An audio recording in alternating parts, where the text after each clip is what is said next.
En 93, j'ai fait un exposé au Congrès mondial des études juives à Jérusalem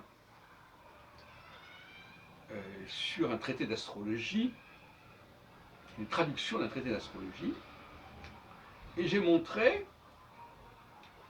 que le traducteur avait travaillé non pas sur une version latine, ou même une version hébraïque ou arabe, mais sur une version française. C'est intéressant de pouvoir reconstituer le parcours du traducteur, le parcours d'un texte, par quelle langue est-il passé. Et je l'ai démontré à partir du fait qu'en français,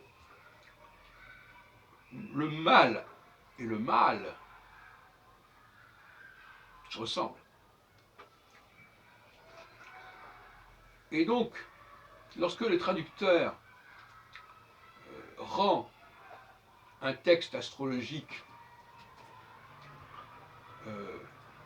où il confond, parce qu'on connaît le texte de référence, on sait que c'est très bien, donc il confond les deux notions, le mâle masculin et le mâle opposé au bien, il ne peut se servir que du texte français.